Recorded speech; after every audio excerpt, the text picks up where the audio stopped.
राधे राधे, जय श्री कृष्णा। आज मैं आपको बैसाख मास का 15वां अध्याय सुनाने जा रही हूँ। अब तक हमने बैसाख मास के 14 अध्याय सुने हैं। अगर आपका कोई अध्याय सुनने से छूट गया है तो डिस्क्रिप्शन बॉक्स में मैं बैसाख मास के सभी अध्यायों का लिंक छोड़ दूंगी। आप वहां से अपने छूटे हुए सभी अध्याय सुन सकते हैं। अगर आपको कोई सवाल पूछना है तो आप कमेंट बॉक्स में लिखकर पूछ सकते हैं। मैं आपके सभी सवालों के जवाब दूंगी। धन्यवाद। आइए अब हम बैसाख मास का 15वां अध्याय सुनते हैं।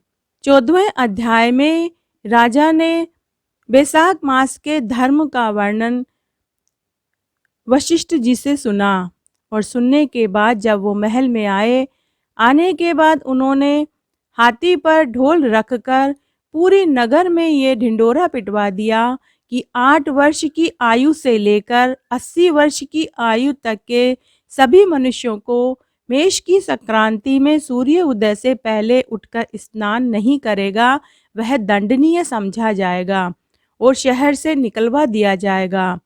पुत्र, भार्या, इष्ट मित्र चाहे कोई भी हो, जो वेश्याक्तो धर्म का पालन नहीं करेगा मैं उसको चोर के समान ही समझूंगा और उसे वैसा ही दंड भी दिया जाएगा।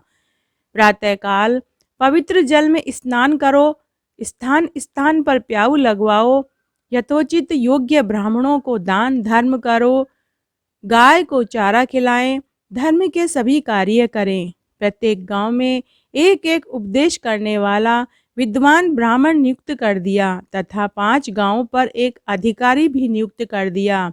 इसी प्रकार धर्महीनों को दंड देने के लिए 10-10 सवार नियत कर दिए। इस प्रकार चक्रवर्ती राजा के शासन में यह धर्म वृक्ष सारे देश में विस्तार पूर्वक फैल गया। इस राज्य में जो पापी मर जाते थे वे भी बैकुंठ को प्राप्त होते थे। बैसाख मास में एक बार के स्नान से मनुष्य पापों से मुक्त हो जाता है। कोई भी प्राणी यमपुरी को नहीं जाता। इस कारण उस सूर्यवंशी राजा ने यम के सब लेखों को मिटा दिया। मनुष्य के जो भी पुराने कर्म थे वे सब नाश हो गए। बेचारे चित्रगुप्त जी के लिए लिखने को कुछ भी न रहा तथा सब नरक भी खाली हो गए। तब एक समय नारद जी धर्मराज जी के पास जाकर कहने लगे कि हे राजन, नरक में पहले जैसा हाहाकार सुनाई नहीं देता। चित्रगुप्त जी के पास भी लिखने को कुछ नहीं बचा। हाथ पर हाथ धरे बैठे रहते हैं। बड़े बड़े पापी भी अब आपके लोक में नहीं आते हैं। इसका क्या कारण है? तब धर्मराज जी कहने लगे कि हे महामुनि, एक राजा पृथ्वी पर ऐसा आया है, उसने अपने राज्य में ये ढिंडोरा पिटवा दिया कि जो कोई भी बैसाख के धर्मों का पालन नहीं करेगा वह दंडनीय होगा और उसके डर के मारे सभी प्राणी बैसाख मास के धर्मों का पालन कर रहे हैं जिससे उनको बैकुंठ का वास मिल रहा है। वह राजा चक्रवर्ती है और सारे संसार में उसकी आज्ञा का सभी पालन करते हैं। कर्मों के नाश से चित्रगुप्त जी के लिए भी लिखने को कुछ न रहा और मैं काठ की मूर्ति के समान बैठा रहता हूँ। अब मैं युद्ध करके उसको मारूंगा क्योंकि मेरे पास अब कुछ काम ही नहीं रहा और सेवक को स्वामी का कार्य अवश्य करना चाहिए। यदि वह मुझसे नहीं मरेगा तो मैं ब्रह्मा जी के पास जाकर निवेदन कर दूंगा। इस प्रकार नारद जी से कहकर यमराज मृत्यु, रोग, जरा आदि सब सेवकों और अपने दूतों को साथ लेकर दंड धारण कर भैंस पर चढ़कर पृथ्वी पर आए और सिंह नाद करते हुए उस राजा की नगरी को चारों ओर से घेर लिया। इससे समस्त प्रजा अत्यंत भयभीत हो गई। राजा ने जब सुना कि धर्मराज जी ने पूरी नगरी को घेर लिया है तो उन्होंने अपनी सेना को सजाकर नगर के बाहर आए। फिर दोनों में ऐसा घोर युद्ध हुआ, सभी रोमांचित हो उठे। राजा ने थोड़ी देर में मृत्यु, काल और रोग और यमराज के दूसरे दैत्यों को मारकर भगा दिया। सब भैंसों पर सवार होकर यमराज स्वयं राजा के सम्मुख आए और भीषण गर्जना करके राजा पर बाण चलाने लगे। राजा ने 3 बाणों से उसके धनुष को काट दिया। अब यम ढाल तलवार लेकर राजा को मारने के लिए आए। तब राजा ने उसकी ढाल और तलवार भी काट दी और काले सर्प की फुफकार मारता हुआ क्रोधित होकर एक बाण यम के मस्तक पर दे मारा। तब यमराज ने क्रोधित होकर अपना दंड उठाया और ब्रह्मास्त्र से अभिमंत्रित कर राजा के ऊपर छोड़ दिया। उस समय बड़ा हाहाकार मच गया। तब विष्णु भगवान ने अपने भक्त की रक्षा हेतु सुदर्शन चक्र छोड़ दिया, जो युद्ध स्थल में आ पहुंचा।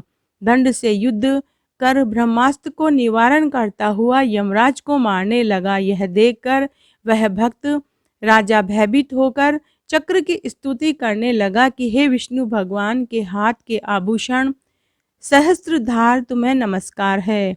हे भगवान, तुमको सारे लोक की रक्षा के लिए धारण करते हैं, क्योंकि जो देवताओं के द्रोही हैं तुम उनके काल हो। सो हे जगत पते, इस यम की रक्षा करो। ऐसी स्तुति सुनकर चक्र यम को राजा के पास छोड़कर स्वयं बैकुंठ को चला गया। फिर यम उदासीन होकर ब्रह्मलोक में ब्रह्मा जी के पास गया। उसको इस प्रकार देखकर सब सभासद विस्मित होकर आपस में कहने लगे कि यम का यहाँ किस लिए आना हुआ? कहीं ब्रह्मा जी के दर्शन को तो नहीं आया है? इसको तो कभी क्षण भर को भी अपने काम से अवकाश नहीं मिलता। देवता तो आकुल हो गए। ऐसी बात न कभी पहले देखी थी न सुनी थी। यह सब ऐसा ही कह रहे थे कि तभी प्राणियों का स्वामी और सूर्य का पुत्र यम ब्रह्मा जी के चरणों में इस प्रकार गिर पड़ा, जैसे जड़ से कटा हुआ वृक्ष निराक्षित होकर पृथ्वी पर गिर जाता है। वह त्राहि त्राहि पुकारने लगा कि हे देवेश, मेरा अत्यंत अपमान हो गया है। मेरे वस्त्र फाड़ डाले और मुझको अत्यंत पीटा गया है। मेरी प्रतिष्ठा और मर्यादा सब भंग हो गई है। हे कमलासन, आपके होते हुए मेरी यह दुर्गति हुई। ऐसा यह यम मूर्छा खाकर पृथ्वी पर गिर गया। तब वहां पर बड़ा कोलाहल हुआ। सब आपस में विचार करने लगे कि जो स्थावर जंगम सबको खाने वाला, मनुष्यों को संताप देने वाला दुखी क्यों हो गया। तब पवन ने आकर ब्रह्मा जी को आज्ञा अनुसार सबकी वाणी रोक दी और अपनी विशाल भुजाओं से यम को उठाया। फिर समस्त संसार में विचरने लगा। उदार बुद्धि उसे आसन पर बैठाकर कहने लगा कि किसने तुम्हारा अपमान किया और किसने तुम्हें तुम्हारे स्थान से निकाल दिया? तुम्हारे वस्त्र किसने फाड़ डाले और तुम्हारे बही खाते किसने फाड़ डाले? वो सारा वृत्तांत तुम ब्रह्मा जी के सामने कहो। जो सबके पितामह हैं वे ही तुम्हारे दुख दूर करेंगे। जब यम ने पवन के ऐसे वचन सुने तो यमराज ब्रह्मा के मुख की तरफ देखकर अत्यंत दीन स्वर में सत्यता पूर्वक सारी बातें कहने लगे। इस प्रकार आज मैंने आपको बैसाख मास का 15वां अध्याय सुनाया। बैसाख मास में धर्म करने से मनुष्य को यम का भी भय नहीं रहता। इसका पूरा वर्णन और पूरी गाथा इस अध्याय में आई है। अगर आपको यह अध्याय अच्छा लगे तो कमेंट बॉक्स में जय हो विष्णु भगवान की जरूर लिखें। भगवान विष्णु आप सबकी मनोकामनाएं जरूर पूरी करेंगे। धन्यवाद।